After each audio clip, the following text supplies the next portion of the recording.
If you're planning a trip to any of America's national parks in 2026, stop what you're doing right now and watch this video first because the rules just changed and they changed significantly. New fees, new ID requirements, new free day policies, reservation systems being dropped at some parks and tightened at others. You can expect that. And a $100 per person surprise charge that is already catching thousands of visitors completely off guard at the entrance gate after they've already driven hours to get to the parks. You don't want to miss out on this information, so make sure that you stay until the very end. Whether you're a U.S. resident planning a road trip this summer or an international visitor with America's national parks on your bucket list, there are things that you absolutely need to know before you go. And most people booking trips right now have no idea these changes even exist. I'm breaking down every simple update in plain language so that you can plan ahead, avoid the surprises, and actually enjoy what should be one of the most incredible travel experiences on earth. The last update affects every single visitor regardless of where you're from, and it's the one most travel guides are completely missing. Before we get to the $100 fee that's catching international visitors off guard, I want to flag something for U.S. residents as well. Your free admission days just changed, and two of the most popular ones are gone completely. I'm covering that coming up, so make sure you stick with me. Now let's get started. Update number 1 is the $100 international visitor surcharge. This one is real and is already in effect. And this is one of the biggest changes. Excuse me, my nose itches. The one generating the most confusion at national park entrance gates right now. As of January 1st, 2026, 11 of America's most visited national parks are now charging an additional $100 per person fee for non-U.S. residents ages 16 and older on top of the standard entrance fee. The 11 parks affected are Arcadia, Bryce Canyon, Everglades Glacier, Grand Canyon, Grand Teton, Rocky Mountain, Sequoia, and Kings Canyon, Yellowstone, Yosemite, and Zion. Here's what catches people off guard. This $100 fee is charged on top of the typical $35 per vehicle entrance fee. So you're not replacing the fee with another. You're paying both of them. And here's the part that really adds up. The surcharge applies per non-resident visitor, not per vehicle. And for travelers visiting multiple parks on one trip, surcharges apply separately at each affected park. So a family visiting Yellowstone, Grand Teton, and Rocky Mountain would pay 3 separate $100 per person surcharges, in addition to each park's base entrance fee. For a family of 4 visiting 3 parks, that's $1,200 in surcharges alone before you've paid a single entrance fee. The good news, though, there's a way around it. But it requires some advanced planning, which is exactly why you're watching this video right now. This is coming up shortly. Now for update number 2, the non-resident annual pass. Is it worth it? Here's a smart move for international visitors planning to see multiple parks. And this is what you're waiting for, this information. A new American Beautiful annual pass for non-U.S. residents is now available at $250 compared to $80 for U.S. residents. Now, $250 might sound steep, but do the math. For most groups of international visitors planning to visit more than one of the 11 affected parks, that $250 annual pass becomes more cost-effective than paying the $100 per person fee at each park individually. Solo traveler visiting 2 parks, the pass saves you $150 per person. A couple visiting 3 parks, you save $350 together. A family of 4 visiting 2 parks, you save $550 compared to paying the per person fee at each park. Do you get that? Yes. A couple of critical things to know though. The non-resident America, the Beautiful pass, does not waive the $100 surcharge. It replaces it by covering both entrance fees and non-resident fees at the affected parks.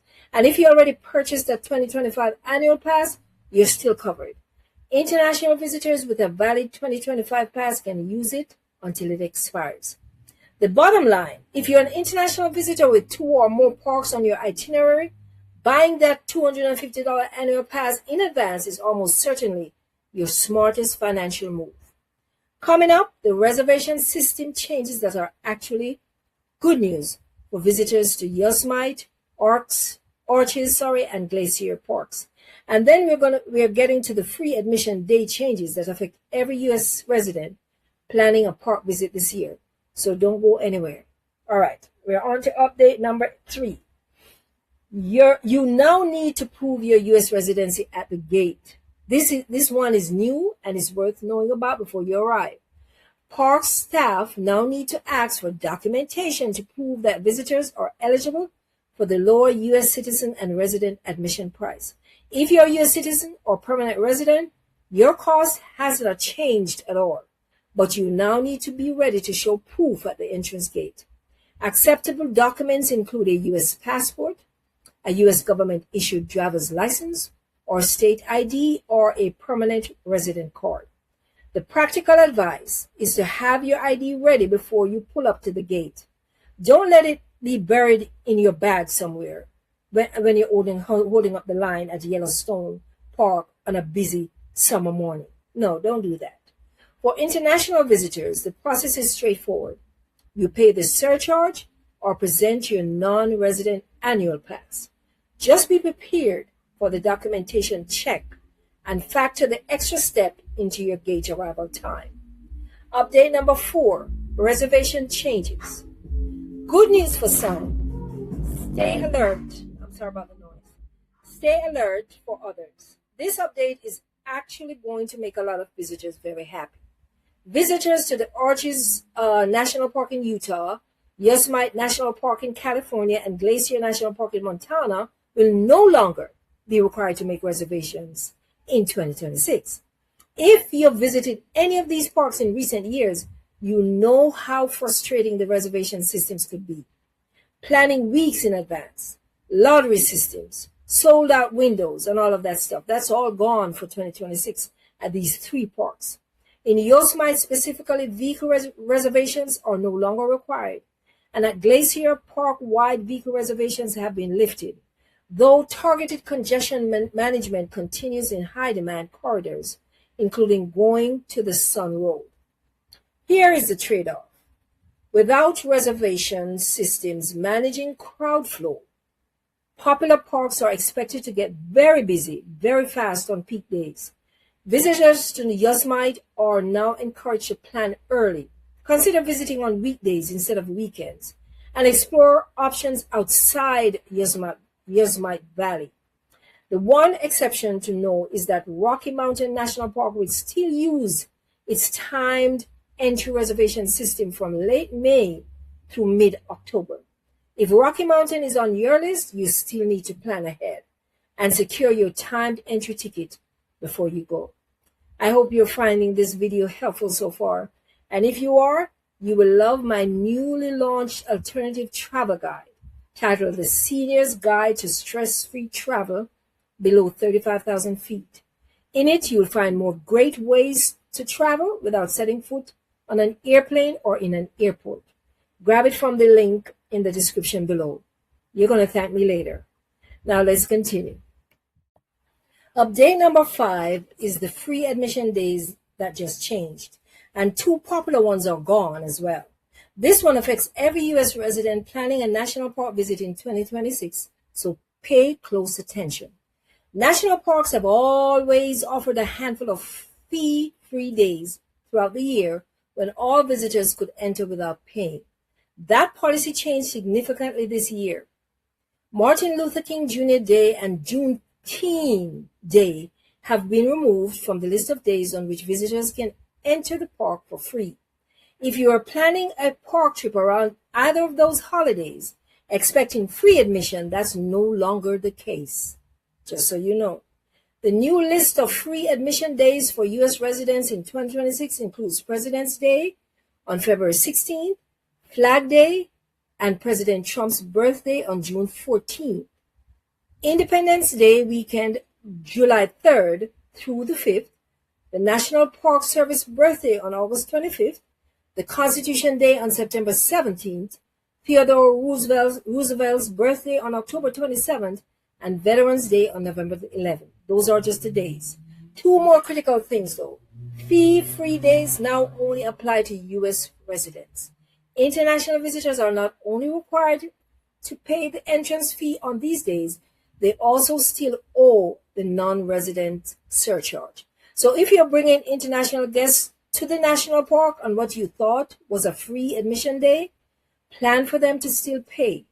The free day only covers the U.S. residents in your group. One more major update to go, and this one affects every visitor to every park in 2026, regardless of where you're from. It's a convenience upgrade that most travelers don't know about yet, and it could save you real time at the gate entrance. And it's update number 6. Digital passes are here, and they change everything at the gate. This update is generally good news for everyone, U.S. residents and international visitors alike. Starting in 2026, all America the Beautiful passes are available as digital downloads through the website at recreation.gov. You can store your pass on your mobile device in the Recreation.gov app or in your mobile wallet for instant access at park entrances. No more worrying about leaving your digital pass at home. No more digging through the glove compartment in your vehicle while you're at the gate with a line of cars behind you. Your pass is on your phone, ready the moment you pull up. Physical passes are still available for those who prefer them, though they now include a $7.50 shipping and handling fee. So if you want to avoid that, go digital. You can also pick them up, the physical passes, at over 1,000 federal recreation sites nationwide. One more bonus update for motorcycle travelers. Each annual pass now covers 2 motorcycles instead of 1, making national park adventures more accessible for motorcycle riders and their travel companions. The practical action step is whether you're a U.S. resident renewing your annual pass or you're an international visitor buying one for the first time, do it through recreation.gov before your trip. Get the digital version. I would highly recommend it. Have it ready on your phone. The gate experience will be so much smoother, faster, and stress-free. Update number 7. Reservation priority shifts for U.S. residents. This one hasn't fully rolled out yet, but it's coming, and it's worth knowing about before it comes.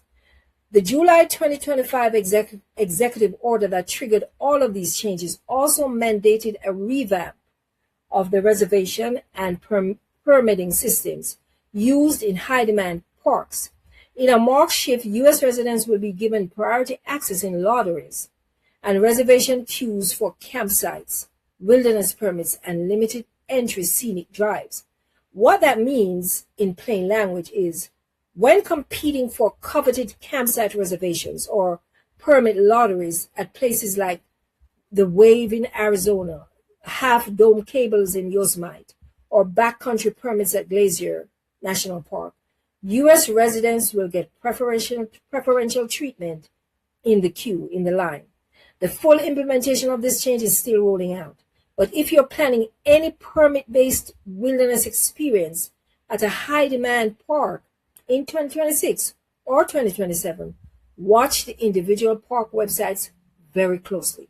The rules around those coveted permits are changing, and being informed early puts you at the front of the line.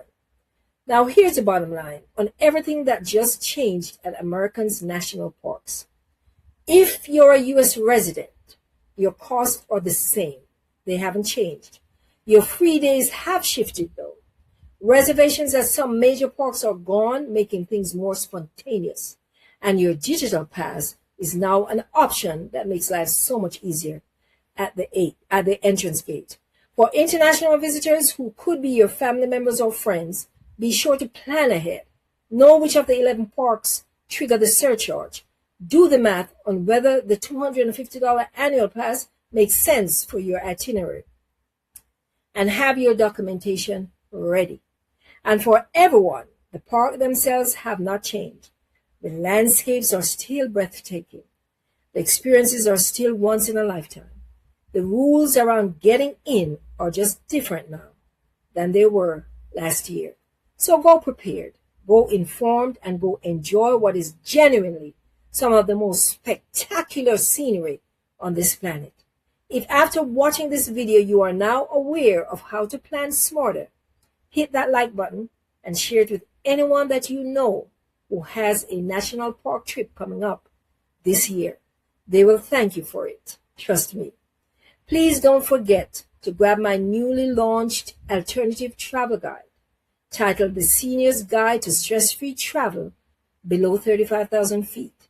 The link will be in the description below. Get it today. You'll be glad that you did. And subscribe to the channel, please, so that you're always ahead of the travel rule, those changes that matter before they catch you off guard at the gate. See you in the next one. Happy travels. Take care.